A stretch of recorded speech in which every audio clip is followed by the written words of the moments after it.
Hey everyone, Scott here to discuss Smile 2, starring Naomi Scott, Rosemary DeWitt, Lucas Gage, Miles Gutierrez Riley, Ray Nicholson, and Kyle Gellner, directed by Parker Finn. Now, before I get into this, I was thinking this, based on the trailers, this looked like a better movie than the first one, and I ended up seeing it twice. The first time was with, well, yeah. Anyways, the point is, let's see if this is a better movie than the first one. Let's get into it. We open 6 days after the first movie ends, after Rose's suicide, and ex-cop Joel, returned by Kyle Gallner for 5 minutes, where he points a gun at some criminals to give them the menacing smile curse, and a shootout occurs with more gangsters coming in and go after Joel as a drug dealer named Louis Fragoli, played by Lucas Gage, witnesses the whole thing, and Joel ends up giving the menacing smile curse to Louis, and Joel runs out and gets hit and is killed. And as an opening sequence, it was effective. And we move on to New York. A successful pop singer named Sky Riley, played by Naomi Scott from that Aladdin remake I reviewed a while back, and the Charlie's Angels remake, going on the Drew Barrymore show and talks about how she was in an accident with an actor named / boyfriend named Paul Hudson, played by the son of Jack Nicholson, named Ray Nicholson, and her drug use, as she's been sober for a year, and Sky as a character has an arc of dark secrets that she's trying to fight off, and she apologizes to her fans, loved ones, and friends, and hopefully it will never happen again, but I'll be the judge of that when I go through the movie with the show. But I didn't mind the character too much, as she was a much better character than Rose last time. Sky's career is hitting big time, and her agent / mother, Elizabeth, played by Rosemary DeWitt, whom I reviewed a couple of times in La La Land and the remake of Poltergeist, and Joshua, played by Miles Gutierrez Riley, who's in the Marvel show I'm going to review called Agatha All Along, are telling her about how she's getting popular, and she practices her concert moves, and she tries to take pills to stay sober, and accidentally drops them in the sink, thanks to Elizabeth knocking unexpectedly, and nighttime comes, and Sky texts Louis from the first scene to get some drugs for her back, and she goes to his apartment, and he's happy to see Sky, while he's having a tough week, while he pulls up a sword and freaks her the fuck out, and she almost leaves until he insists on staying, and this is a better plot than the first film, in my opinion. Louis suddenly pops out while Sky gets impatient when wants the fucking drugs and sees the infectious menacing smile all over the place and commits suicide with the weight as anyone uses at the gym, and Sky witnesses it as she vomits, and Sky almost calls 911, but one problem: she was making a drug deal with Louis, so Sky doesn't call the cops in case she ends up busted for possession. And we move on to Sky's place as the shot was upside down, and director Parker Finn does that obnoxious shot quite a few times where he shoots upside down, that kind of a thing, as that kind of annoyed me throughout the movie. As Sky gets back home and combs her hair, and she feels like she's pulling it quite a bit hard, while in bed, hearing Louis's dead body as she's freaked out, and the scares worked better for me than the last time, and there will be one scene where it scared the shit out of me later in the movie, as Sky gets her makeup on to prepare for a photo shoot, and gets a visit from Darius, played by Raul Castillo, and he asks her to come to a fundraiser for music choices for the kids, and she says yes, and that scene will get on my nerves later in the film, and this honestly tells a better story than last time. She gets a text from someone who knows she was in Louis's apartment, whom we'll meet later in the film, and she sees Louis's dead body as it follows her movement, as well as makes her smile at a scary moment, which didn't scare me, but it looks frightening on the advertisements, as she doesn't want to wear the dress she's wearing because it shows her scars from the accident, and she practices her moves on stage. And we move on to Sky signing autographs and taking photos, and at one point she gets freaked out by one of her friends, Alfredo, I think is his name, after he talks about her about her skin, and takes a second to breathe it out, and signs a little girl's t-shirt while she's got the menacing smile curse, and she smiles at Sky while getting her photograph, an autograph, and she pulls her hair out while looking at the mysterious text message, and suddenly her ex-best friend Gemma, played by Dylan Gilula, forgive me if I said that wrong, and she calls back a second later as Sky apologizes to her and asks her to come over because she has nobody to talk to. And trust me when I say this, I know celebrities want their privacy, so the way Alfredo was obsessed with her was a tad creepy, as I was creeped out by him. And so far the movie is working with one nitpick I have, and that's the upside down shots, as that was annoying me, but it's shot effectively other than that.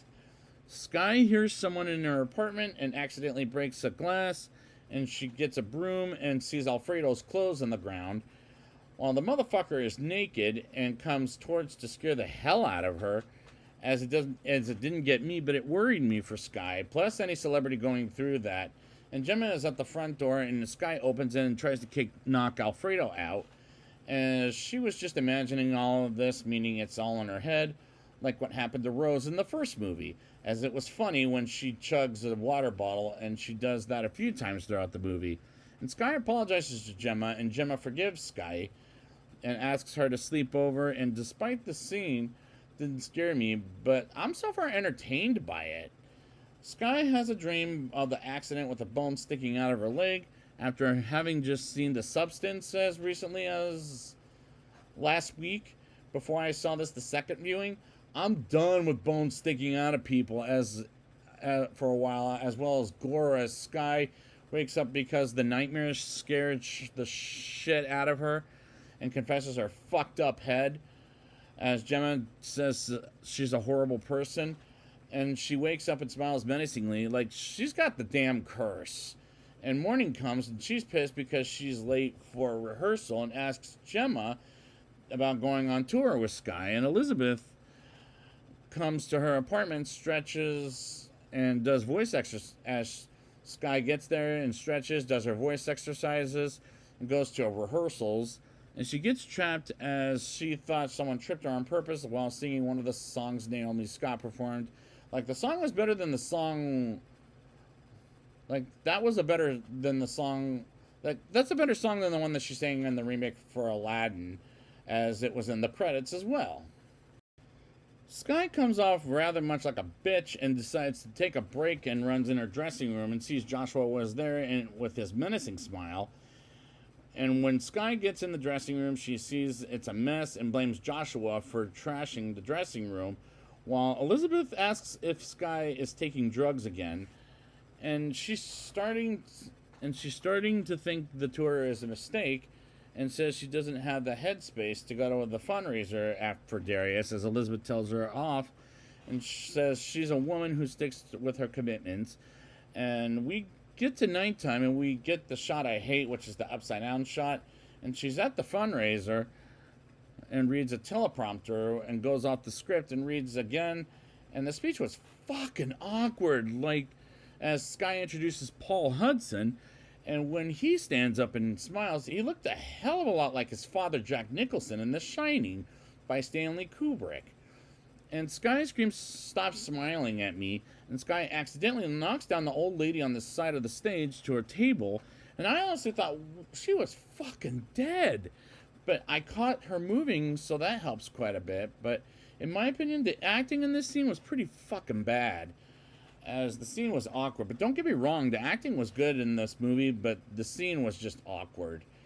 Sky gets the message as well as a video of Lewis's death, and after she watches it, something pops up, and that did scare the shit out of me, as that was an effective scare. And she wants to meet the mysterious man who's been texting her, and he gives her a location of a bar. And as she arrives there, we get the stupid upside down shot, which really needs to stop at this point. And Sky hides herself as she's embarrassed to meet someone in public while she's in a bad case in her career, and she meets an ER nurse named Morris, played by Peter Jacobson, whom I reviewed a couple of times in the first Michael fucking Bay Transformers movie, as he was the teacher, and he was the voice of Acer in Cars 2. As he says it happened to his brother while he asked for help, but didn't listen to as his brother killed himself by suicide while the phone kept vibrating for half the scene, as that was kind of bugging me, and he wants to get it out of her, and the fans come up to her, and she runs out with another stupid upside down shot, so as that was obnoxious. Sky gets back home and turns on the lights and chugs some water again and tries to pack up her things and breaks the shower as well as takes a couple of pills. Sees a bunch of menacing smiling fans and tries to run out as they rip her hair out until she is knocked the fuck out. And that was a good scare and escape scene as we go through flashback of what ended up happening to Paul Hudson and herself and the accident as they torment each other to death. Like they were high on asking for a divorce, as this scene was a bit painful to watch. Sky winds up in a hospital of some kind, and Elizabeth is there, and Joshua gets her a jacket in case she gets cold, and Elizabeth tells her off again and about how Sky wants to cancel the tour, and she explains they'll put her in a mental hospital and to end her career as a singer. And Elizabeth is taking advantage of Sky like Britney Spears' father took advantage of her, and as it turns out, Elizabeth has the smile curse, as she sounds like a demon and commits suicide by herself. And it comes back to Sky, as it was led to believe Sky killed Elizabeth, aka her own mother, as Joshua almost comes in until Sky asks him for a soda, and she puts on the jacket, and Joshua got her, and she cleans herself up and walks out of the room as Joshua spots her and sees some blood, and she calls the authorities and grabs the security guard's gun as Darius comes in, and she decides fuck the tour, and she runs out of the hospital and steals the car, as that was hilarious. Gemma decides to drive Sky to Staten Island, and she gets a call from the real Gemma, and she answers it and sees the fake Gemma smiling menacingly while sounding like the devil. And Sky says it's not in control, she's in control, as we get to Staten Island and drives too fast, too furious, and running a red light. And we once again get that upside down shot, and I've had enough of it, honestly. And Sky asks Morris to shoot her if she changes in, as she reluctantly agrees to stop her heart for a second before getting the curse out of her, as she ends up in a freezer at a Pizza Hut, which was an interesting choice. Morris begins the operation, and the curse comes in and takes over in control and does the same shit as the first movie, where it fights Sky off and puts a body in her mouth. And we get to the tour as she turns around and smiles menacingly and commits suicide by hitting her own head with a microphone. And the movie ends from there, as the climax reminded me of the first movie's ending, as the first half worked so much better than the second half. And we'll see if this is an improvement of this first movie with the rating. I'll give this movie a 6.4 out of 10. I was entertained as I was worried about Sky as a celebrity, and the character I didn't mind, and it does do a good job at portraying that. And I don't mind the characters, but what I mind were two things. One is the scene with the vibrating phone, and the other one was the house shot, upside down shots constantly happening, as that was obnoxiously annoying. The scares were effective, as this was a better plot as a movie than in the first movie, in my opinion. And the acting was good in this movie, except for one scene in the fundraiser, as the acting in that scene was painful. But the movie makes interesting choices to make the movie as good as it is.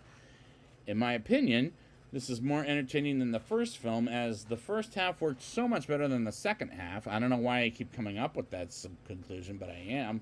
And this is a recommendation to see just in time for Halloween, and it works for an entertaining horror thriller. And at the end of the day, I like this movie so much better than the first movie, as this is an improvement of the first movie, in my opinion. So I'd like to thank you guys for joining me for Smile, the series, and until then,